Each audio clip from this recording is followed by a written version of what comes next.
ഓരോ റൂം കഴിയുമ്പോഴും ഓരോ പെയിൻറ്റിങ്സ് ആണ്. പിന്നെ മിനിയേച്ചർ ഇവിടെ വെച്ചിട്ടുണ്ട്.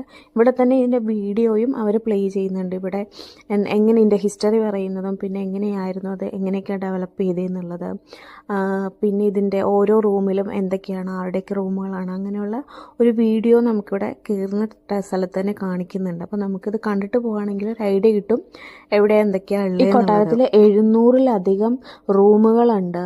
സ്റ്റെയർകേഴ്സ് ആണെങ്കിൽ 60-ലധികം സ്റ്റെയർകേഴ്സും, വിൻഡോസ് 2000-ലധികം വിൻഡോസ് ഉണ്ട്. അതുപോലെ തന്നെ ഫയർ പ്ലേസുകളില്ലേ, ഈ പണ്ടത്തെ കാലത്ത് മഞ്ഞൊക്കെ ഉണ്ടാകുന്ന സമയത്ത് തീ കത്തിക്കാനിരിക്കുന്ന ഫയർ പ്ലേസുകൾ, അത് 1500-ലധികം ഉണ്ട്. ഇങ്ങനെ ഒരു വലിയൊരു കൊട്ടാരമാണിത്. ഒരു കാലത്ത് 5000-ലധികം ആൾക്കാർ താമസിച്ചിരുന്ന ഒരു കൊട്ടാരമാണിത്. ഇവിടുത്തെ ഓരോ പെയിൻറ്റിങ്സ് കാണുമ്പോഴും ഒക്കെ ഞാനിങ്ങനെ പഴയ കാലത്തെ ഇവിടെ എങ്ങനെയൊക്കെ ആയിരുന്നിരിക്കാം എന്നൊക്കെ ഇങ്ങനെ ആലോചിച്ചിട്ടാണ് കേട്ടോ ഇവിടെയൊക്കെ നടന്നുകൊണ്ടിരുന്നത്. പെയിൻറ്റിങ്സ് എല്ലാം ഭയങ്കര ഡീറ്റെയിൽ ആയിട്ട് നമുക്ക് ഒത്തിരി സമയം എടുത്ത് കാണാൻ തോന്നും. അത്രയും ബ്യൂട്ടിഫുൾ ആയിട്ടുള്ള പെയിൻറ്റിങ്ങുകളാണ് ഇവിടെ ഉള്ളതൊക്കെ.